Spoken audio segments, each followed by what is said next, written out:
Bonjour à tous, je suis ravie de vous retrouver pour une capsule sur la dépendance dans la thématique dépendance affective de Stockholm, voilà où je passe quelques jours de vacances pour souffler.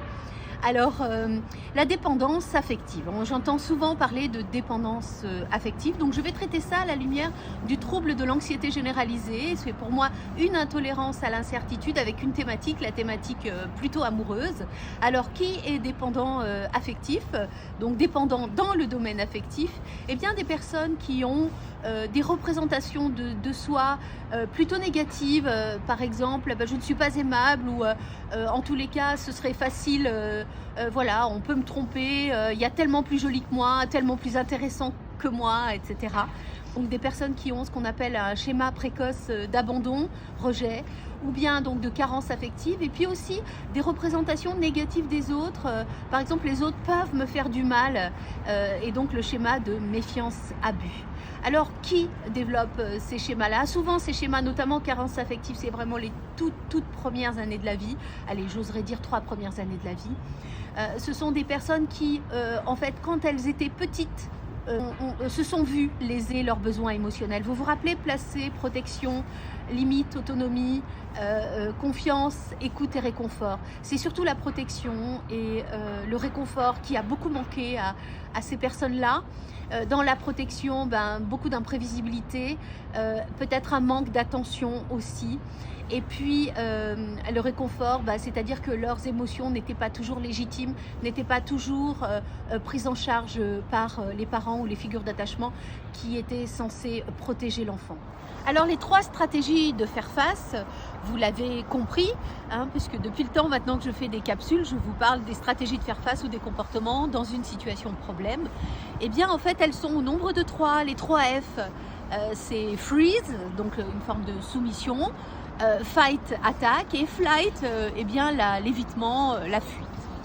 Donc en fait, freeze, la soumission, bien la personne va s'agripper à l'autre, va réprimer ses propres besoins au profit de l'autre pour qu'il ne parte pas, pour ne pas être quitté, etc. La deuxième stratégie, le fight, l'attaque, ce qu'on appelle aussi la compensation, c'est tout ce qui est contrôle, critique, menace, donc fouiller le téléphone, faire l'avocat du diable, prêcher le faux pour avoir le vrai, c'est aussi porter critique à l'autre, avoir du contrôle quelque part sur l'autre.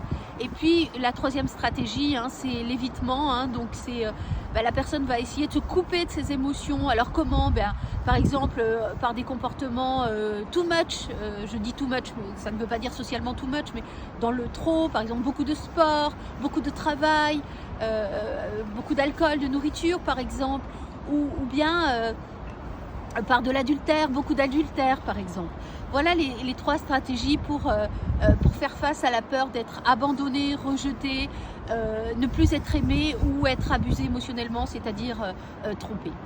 Alors j'ai remarqué dans ma clinique, mais voilà, je n'invente rien parce que c'est aussi dans la littérature sur la dépendance, c'est que souvent les personnes qui souffrent de dépendance dans le domaine affectif, en fait, ont ce qu'on appelle, nous, un schéma de dépendance-incompétence. Elles sont loin d'être incompétentes, mais elles ont un sentiment d'efficacité personnelle qui n'est pas bon.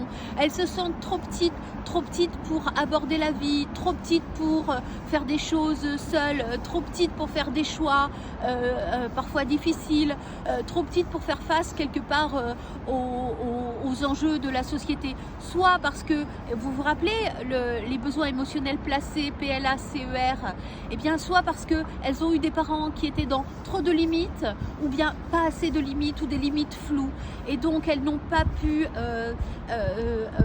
être accompagnées pour apprendre et se sentir compétentes, agissantes dans leur vie. Alors pour finir, la prise en charge de la dépendance et dans le domaine amoureux, affectif, il y a 2 principales thérapies qui sont éprouvées scientifiquement aujourd'hui. Donc il y a la thérapie comportementale et cognitive, mais plus fort encore, il y a la thérapie des schémas de Jeffrey Young. Alors ce sont des prises en charge plutôt de 2 ans, 3 ans, Voilà, c'est des prises en charge plutôt longues, mais vraiment qui permettent une découverte de soi, une aventure assez exceptionnelle.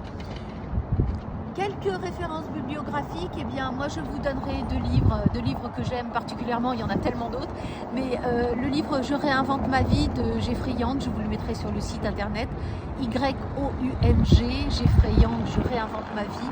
Et puis un autre livre, je ne suis pas très fan de son titre, mais je suis totalement fan de l'auteur. Elle s'appelle Joanna Smith, S-M-I-T-H, et c'est à la rencontre de son bébé intérieur. Mais elle a aussi écrit Les 1000 premiers jours, elle a aussi écrit La puissance réparatrice de votre cerveau. Et ce que j'aime beaucoup avec cet auteur, c'est qu'elle explique à gauche, à peu près de mémoire, la partie clinique, et à droite, elle donne des éléments neuroscientifiques.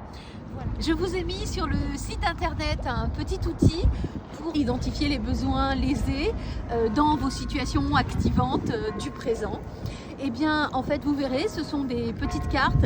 Il vous suffit de choisir finalement les phrases que vous vous dites et que vous ressentez au moment où vous êtes émotionnellement activé ou après, quand vous réfléchissez à ce qui s'est passé. Et là, vous allez découvrir le besoin lésé. Et puis, plus tard, je vous mettrai, parce que ça demande un peu de travail, eh bien, des cartes finalement sur des petits outils, enfin des petits comportements, des astuces, des défis pour eh bien, satisfaire ses besoins. Une petite séquence dédicace, je voudrais dédicacer cette capsule à mon amie Nadine. Je pense très très fort à toi et voilà. Et puis aussi un remerciement à Christelle, ma collègue, parce que si j'ai pu partir en Suède, c'est grâce à elle. Alors merci. Donc je vous dis à très bientôt. Je ne pars pas, je crois que je vais rester là. C'est vraiment une ville assez exceptionnelle et il fait 9 degrés. Alors là, pas demander mieux. Et prenez soin de vous. Au revoir.